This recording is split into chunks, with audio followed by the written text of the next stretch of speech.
and welcome to my channel. If you're already subscribed, thank you so much for coming back to see this week's video. And if you're new, welcome. I am Bethany Shanae and my channel is dedicated to documenting my journey to lose over 100 pounds through diet and exercise. I post every weekday, including weekly update videos every Monday at 10 a.m. Central Standard Time. So if you enjoy this video, please make sure you like and subscribe. It will help my channel out a lot. This is our review for the January 31-day Carnivore Challenge. I have put timestamps in the description box below if you'd like to jump to a particular topic in this video.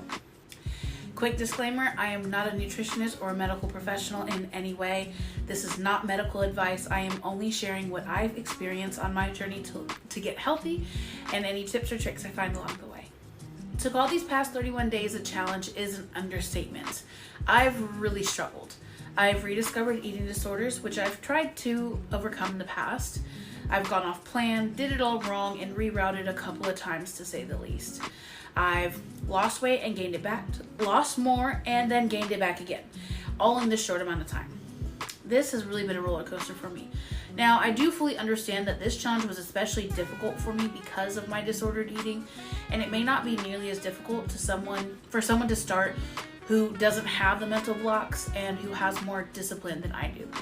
However, even after the difficult bumps and turns, I am still motivated to continue trying to get this right.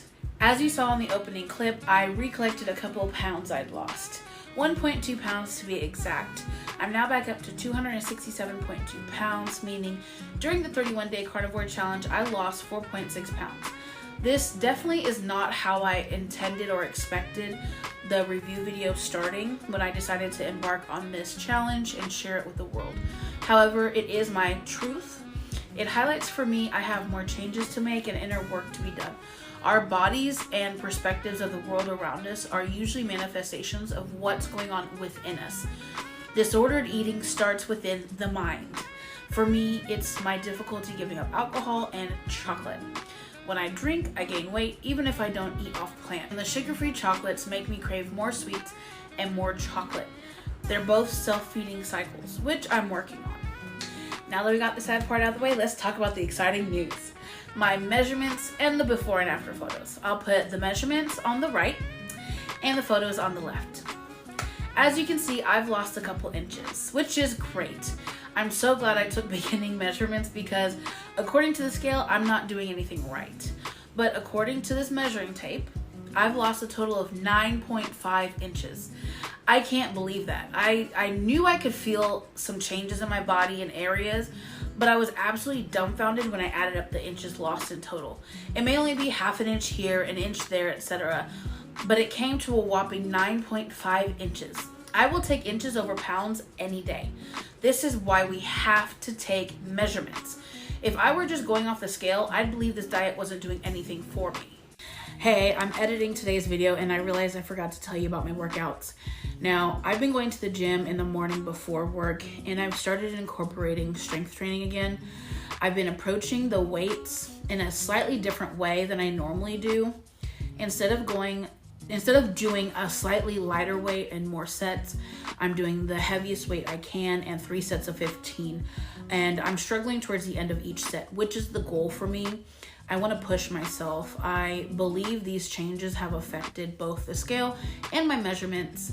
I didn't jump into strength training initially because I know myself. Too much too soon means nothing at all. If I take on a lot at once, I just end up quitting. So I eased into it step by step. First, I started by hitting my step goals, and I added in some intentional walks and eventually started making it to the gym 2 to 3 times a week.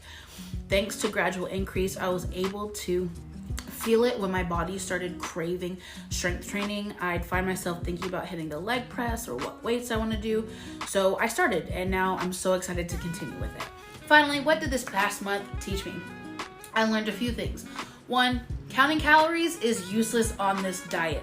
After all, they're not a real thing. Calories are just a measurement value system created by humans to generalize food values. But if we really think about it, 200 calories of donuts is nothing like 200 calories of broccoli or steak.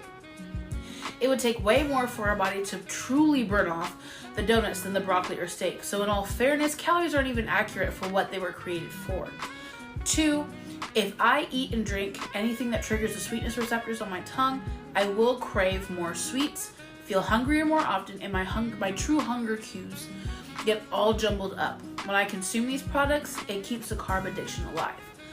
3, carnivore is not like keto. Keto is like carnivore, meaning I can't expect carnivore results if I'm not doing full carnivore.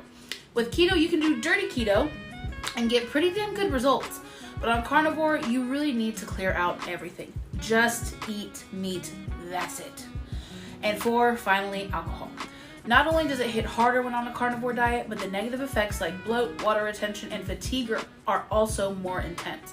If I want my optimal results, I'm gonna have to continue to fight to remove alcohol from my life. I do want to clarify though, I don't drink a lot really. Yes, it's a hard habit for me to quit, but it's not a habit that I'm doing every day or to an extreme level. Ideally, I like 2 to 3 vodka sodas or martinis on the weekend. Sometimes it can be more when I'm spending a night venue hopping with friends, but typically I'm not a big club or bar person. I might have a cocktail after a stressful day of work if I drink during the work week at all.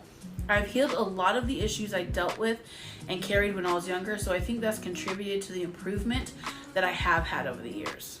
To wrap this video up, I just want to say I really appreciate everyone who stuck with me through this, even as I fail some weeks. I'm not in a place to give anyone advice, not yet anyway, and I'd love to be. I believe I will be one of those people who've successfully lost all the weight and completely turned their health and life around. But for now, I'm a woman with a YouTube channel fighting a battle she's fought for 22 years.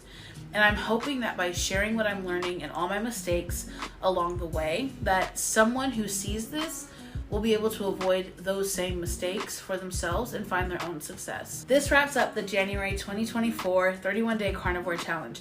I am Bethany Shanae, and I will see you next week for our February Dairy-Free Carnivore Challenge Week 1 update.